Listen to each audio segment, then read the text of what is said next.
सुजाता अपनी कच्ची मकान के घर में गोबर की लिपाई कर रही होती है। तभी उसकी सास आती है। अरे बहू, कितने देर से तू लिपाई ही कर रही है? हाथों में जान नहीं है क्या? इतने दिन से गांव में रह रही है लेकिन अभी तक कुछ नहीं सीखी। चल जल्दी कर अब। इतना कहकर सुजाता की सास वहां से चली जाती है। बेचारी सुजाता सोचती रहती है, आखिर मेरी गलती क्या है जो मुझे इतना सुनना पड़ता है। पता नहीं माँ जी को आजकल क्या हो गया है, बस हर बात पर डांटती ही रहती है। खैर जाने दो। तभी दरवाजे पर कोई दस्तक देता है। सुजाता तुरंत ही वहां जाती है। अरे देवर जी, मैं अभी आप ही को याद कर रही थी। बस काम खत्म कर कॉल ही करती आपको। अरे भाभी माँ, आप मुझे याद करें और मैं आऊँ ना? ऐसे हो सकता है क्या? आपने याद किया और मैं हाजिर हो गया। अच्छा, ये तुम्हारे साथ लड़की कौन है? मिलवाओगे नहीं हमें? भाभी माँ सब यहीं पूछ लेंगे या अंदर भी बुलाएंगी? सुजाता दोनों को घर के अंदर लेकर आती है। घर के अंदर आते ही तनुजा को उल्टी लगने लगती है। उफ़्फ़ो राहुल, ये कैसी बदबू है? मेरा तो दम घुट रहा है यहाँ पर। अच्छा ये, आज ही मैंने घर को गोबर से लिपा है ना, इसलिए इसकी सुगंध आ रही है। बट रब्बिश, इतनी बदबू की ये सुगंध कह रही है। अरे तनुजा, कैसी बात कर रही हो? भाभी है ये तुम्हारी, इज्जत से बात करो। राहुल अभी अपनी पत्नी को समझा ही रहा था कि उसकी माँ भी वहाँ आ जाती है। अरे लल्ला, तू शहर से वापस कब आया? तेरा चेहरा देखकर तो मैं खुश हो गई।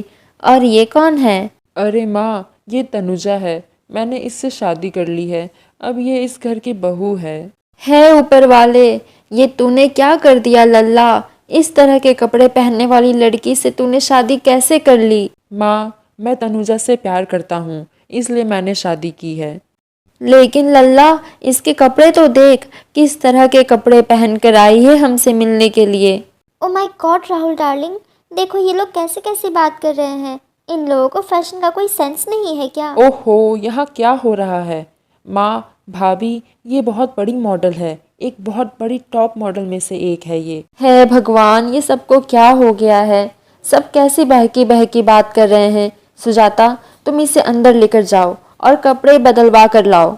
सुजाता तनुजा को लेकर अपने कमरे में आ जाती है। देखो, गांव के ऐसे कपड़े पहनने मैं यहाँ नहीं आई हूँ। मेरे बहुत अच्छे कपड़े हैं, मुझे तुम्हारे कपड़े पहनने की जरूरत नहीं है। अरे तनुजा, ये कैसी बात कर रही हो? मैं तुम्हें अच्छी ही सूट दे रही हूँ। इसे पहनकर तुम बहुत अच्छी लगोगी। मैंने एक बार कह दिया ना, मुझे कोई गवार वाले कपड़े नहीं पहनने हैं। सुजाता के लाख समझाने पर भी तनुजा कपड़े नहीं बदलती है। इधर दूसरी तरफ राहुल अपनी माँ को समझा रहा होता है। अरे माँ, आपको तनुजा के बारे में कुछ नहीं पता है। वो बहुत अमीर है, उसके पास बहुत पैसे हैं, बहुत बड़ा बिजनेस है उसका। हम सबकी गरीबी दूर हो जाएगी। लल्ला, मैंने तुझे शहर कमाने के लिए भेजा था, ना कि अमीर लड़की फंसाने के लिए। अरे माँ, आप मेरा यकीन कीजिए, मैं कितनी भी मेहनत कर लेता, इतने पैसे नहीं कमा पाता। क्योंकि घी जब सीधी उंगली से न निकले तो उंगली टेढ़ी करनी पड़ती है माँ। वैसे बेटा, तूने गलत बात नहीं की है। चल, मैं तेरी खुशी में ही खुश हूँ। शांति को भी तनुजा की अमीरी का लालच हो जाता है और अब वो उसे जैसे कपड़े पहनने हैं उसे पहनने देती है। शांति अब अपनी बहू तनुजा को कुछ नहीं कहती, बल्कि अपनी बड़ी बहू सुजाता को ही कोसती रहती है। अरे बहू, तू कैसे कपड़े पहनती है? तुझे तो कपड़े भी पहनने नहीं आते। देख, छोटी बहू से सीख कैसे कपड़े पहने जाते हैं। माँ जी, कपड़े कैसे पहनने हैं कैसे नहीं, ये सिखाने की ज़रूरत आपको अपनी छोटी बहू को है। माँ जी, इसे छोड़िए, ये तो बोलते ही रहेगी।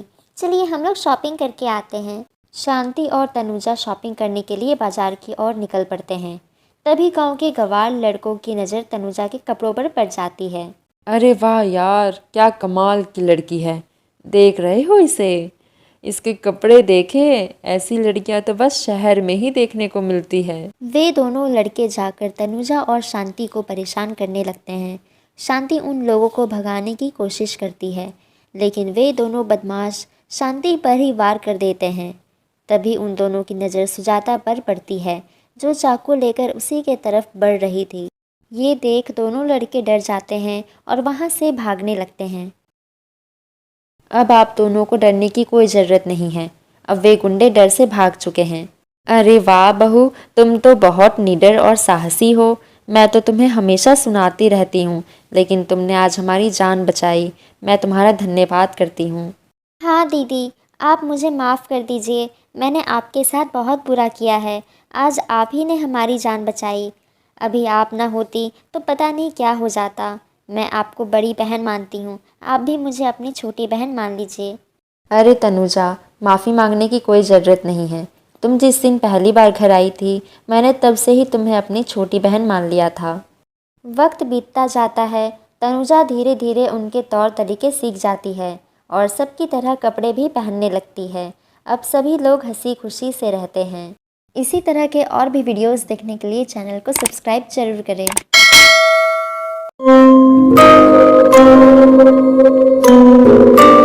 एक सभा में रामायण का पाठ किया जा रहा था।